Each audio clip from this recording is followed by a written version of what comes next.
Olá, nono ano, tudo bem com vocês? Vamos para mais uma aula de Química, ainda no nosso livro 2. Estamos pertinho de terminar ele. Hoje vamos falar de um conteúdo muito bom, que é a nossa tabela periódica, certo? Nosso conteúdo da tabela periódica.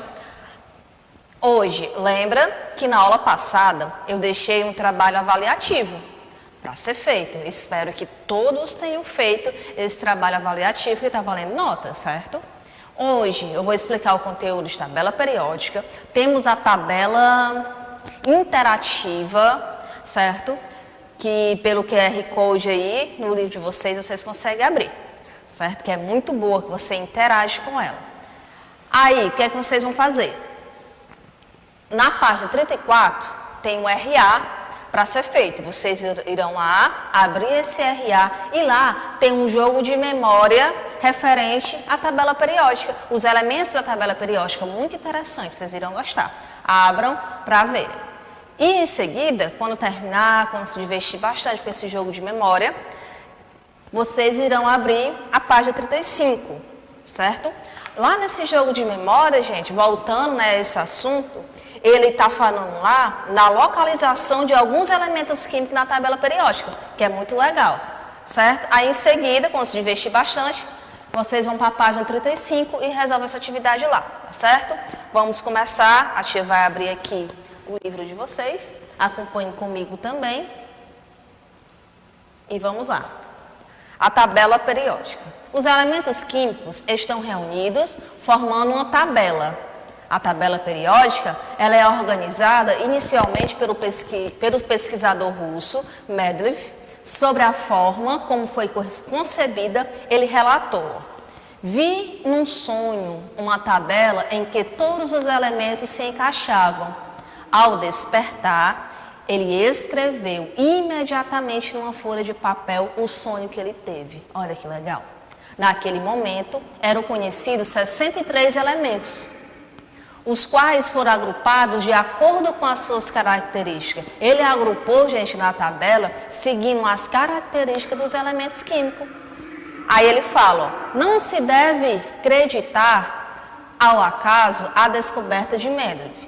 Porém, a história registra que quando teve o sonho que ele teria revelado a solução para o problema, o químico russo já trabalhava exaustivamente sobre a questão por 3 dias. Por isso que ele teve esse sonho. Aí aqui nessa parte aí fala sobre a vida dele, quando ele nasceu, certo? Para saber mais. Dê uma lida nele e vamos adiante ao nosso conteúdo. A tabela periódica atual. A tabela periódica usada atualmente passou por algumas modificações e nela os elementos estão agrupados em ordem crescente de número atômico, onde o número atômico, como já sabemos, ele é representado pela letra Z. Essa daqui é a nossa tabela periódica, ó.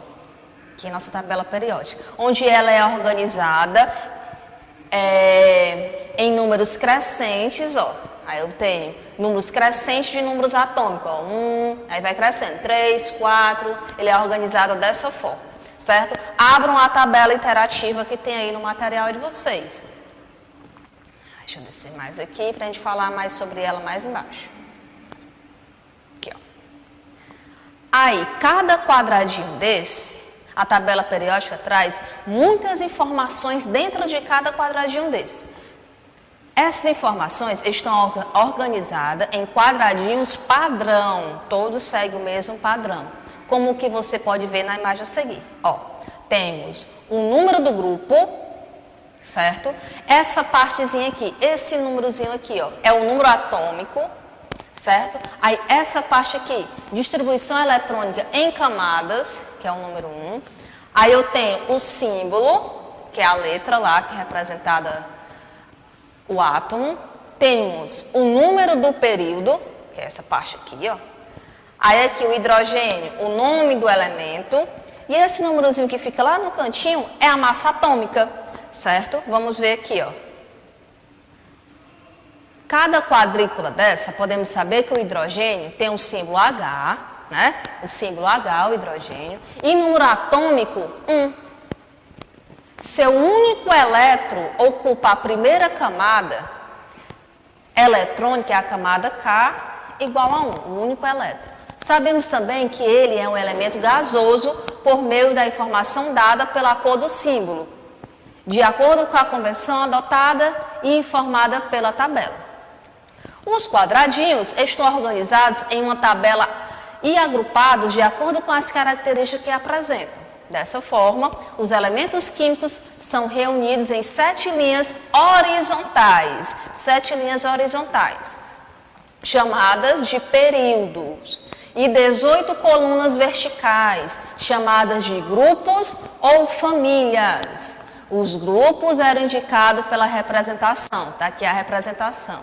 Mas, atualmente, há a tendência de identificá-los apenas com a numeração de 1 a 18. Nossa tabela mostra as duas representações, certo? Essas duas representações a tabela está mostrando. Vamos falar aí os períodos, ó. Cada uma das 7 linhas horizontais da tabela periódica representa um período. Nos períodos são encontrados os elementos que têm igual número de camada eletrônica ao redor do núcleo. Lembra lá ao redor do núcleo? Isso já foi explicado. Isso significa que os elementos do primeiro período possuem a camada eletrônica K. Os do segundo período, 2 camadas, K e L. E assim sucessivamente.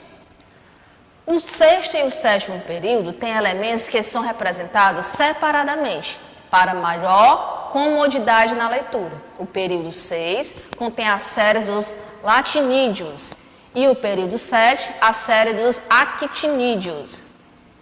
Observe a tabela periódica que você consegue ver todas essas partes. Uma das maneiras de identificar o período do qual o elemento está inserido é fazer a distribuição eletrônica. Lembra da distribuição eletrônica, que foi o conteúdo da nossa aula passada? Vamos ver aqui o exemplo do potássio.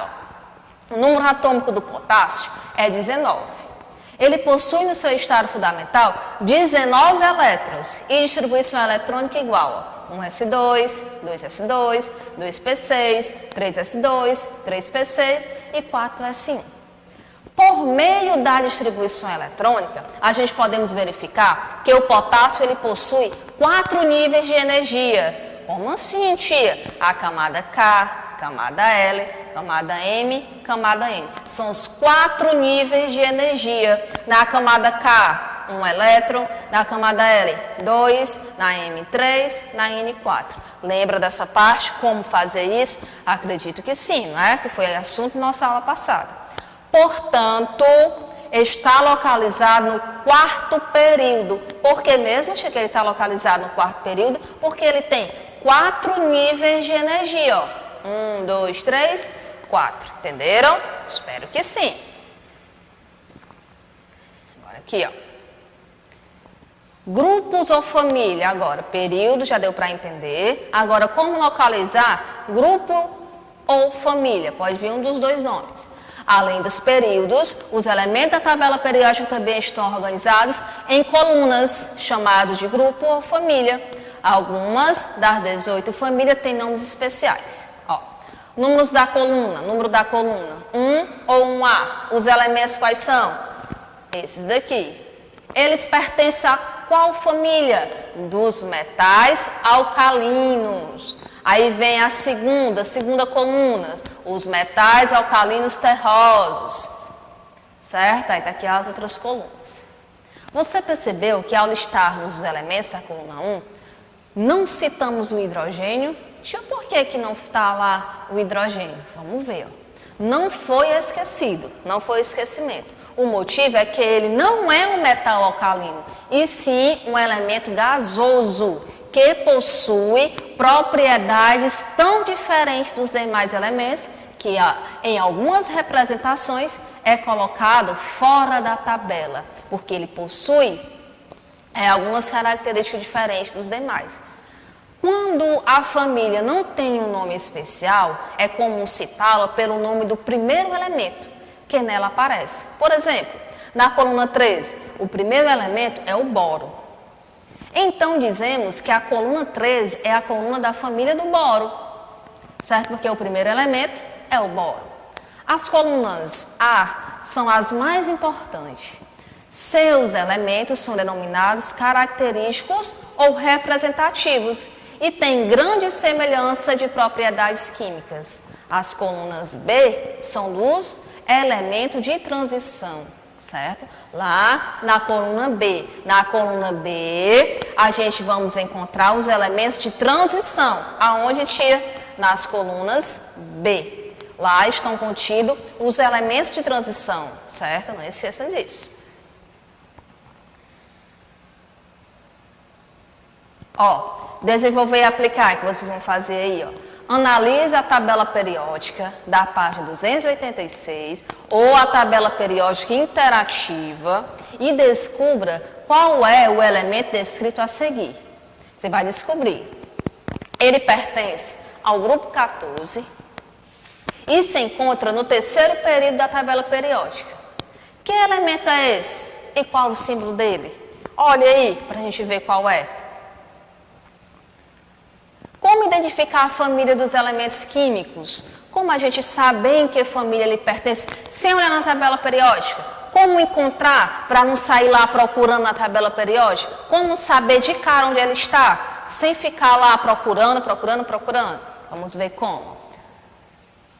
Por meio da distribuição eletrônica, gente. Ó, preste atenção.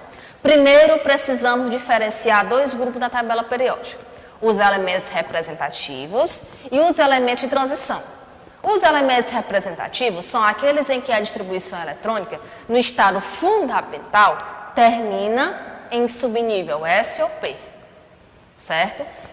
E no caso, na distribuição eletrônica, se terminar com S ou P, os elementos eles vão ser representativos, certo? Esses elementos pertencem, no caso, à família A. Olha o exemplo aqui, ó. Essa distribuição eletrônica, 1S2, 2S2, 2P6 e 3S2. A distribuição eletrônica do magnésio, gente, ela termina em S. Portanto, ele é um elemento representativo. Por quê? Porque na sua representação do magnésio, na sua distribuição eletrônica do magnésio, terminou com a letrinha S. Olha aqui o outro, ó, do enxofre agora. A distribuição eletrônica ele termina agora ó, em P, seguindo o diagrama lá do Linus Pauling, acredito que vocês lembram. Portanto, ele é um elemento representativo, porque terminou com P, certo? Agora os elementos de transição. Nos elementos de transição, os subníveis vão terminar em D ou F, certo? Os elementos que acabam a distribuição eletrônica no subnível D são classificados como elementos de transição externa, certo? Ó, os elementos de transição, por sua vez, terminam em subníveis D ou F. Os elementos que acabam a distribuição eletrônica do subnível D já são classificados como os elementos de transição externa. E lá mais embaixo, ó, e pertence às famílias B, certo? Já os elementos que terminam a distribuição eletrônica no subnível F são classificados como elementos de transição interno. Esses elementos estão localizados na série dos lactanídeos, certo? Olha aqui, ó. O ferro, a distribuição eletrônica do ferro, terminou do subnível D, ó. Ele é um elemento de transição externo, certo? Agora esse outro, o latanídeo, ó, ele termina do subnível F, portanto, ele é um elemento de transição interno, ok? Agora que já sabemos diferenciar nessa parte, podemos localizar as famílias ou grupos de um elemento da tabela periódica, por meio dessa regra aqui, ó. Primeiro, para os elementos representativos, devemos somar os elétrons da camada de valência, e a somatória representa o número da família, certo? Nessa parte está explicando bem direitinho de como você localizar um elemento químico na tabela periódica, sem ficar procurando ele, já saber onde encontrá-lo, só em olhar. Olha aqui essa parte aqui, ó, um exemplo aqui bem claro para a gente. A distribuição eletrônica do alumínio, está aqui, ó, 3 elétrons, né? Como a distribuição ele termina do subnível P, Ele é um elemento representativo. Ah, eu já sei onde eu localizo esse elemento na tabela periódica. A camada de valência do alumínio, ó, é 3s2 e 3p1. Totalizando 3 elétrons, não é? Ó, 2 mais 1, 3. Portanto, sua família será 3A ou grupo 13, certo? Porque a somatória aqui dos elétrons, na sua camada de valência, lembra lá da camada de valência, mesma camada, certo? No caso aqui não tem um 3, 3, por isso que eu somei 2 em 1 que dá 3. Isso aí você já sabe como fazer. Para os elementos de transição externa, devemos somar os elétrons da camada de valência e do subnível mais energético. Essa somatória representa o número da família. Olha aqui, ó, a distribuição eletrônica da prata, com 47 elétrons, fez toda a distribuição eletrônica pelo diagrama do Linus Pauling, seguindo o sentido da seta. Isso é muito importante, gente. Como a distribuição eletrônica ele terminou lá em D, ele é um elemento de transição externo. Devemos, portanto, somar os elétrons da camada de valência, que no caso foi quanto? 5s2. E do subnível mais energético, quem foi? 4d9. Que totalizaram 11 elétrons. Ó. Você vai precisar de duas observações. O subnível mais energético e a camada de valência. O subnível mais energético, no caso, é 5s2. Não, a camada de valência no caso, né, ó, desculpa, a camada de valência, que é a maior camada, é o 5. E o subnível mais energético é o último da sua distribuição eletrônica. Não esqueça dessa parte. Os elementos de transição interna são divididos em duas séries. Está aqui mais exemplo para vocês. A tabela periódica, lembra de abrir a tabela periódica interativa, gente, que lá mostra todos os elementos e ele diz se ele é gasoso, se é um metal. Só em clicar ele já fala. Aí está aqui o RA que eu falei para vocês, para ser aberto, ó. Certo? E na próxima aula, vamos começar aqui na classificação dos elementos na tabela periódica. Certo? Vou encerrar a aula de hoje. Estudem, assistam essa aula a quantidade de vezes que for possível. E qualquer dúvida, temos agora nossas aulas ao vivo, né? Para a gente justamente retirar essas dúvidas nas aulas. Resolver a atividade, tirar dúvidas, tá certo? E também tem lá o WhatsApp. Chama a tia lá no WhatsApp, tia, eu não estou entendendo, como é que eu faço? Explica novamente, que a tia está lá para atender vocês, certo? Tchau, fique com Deus e bons estudos e até a nossa próxima aula.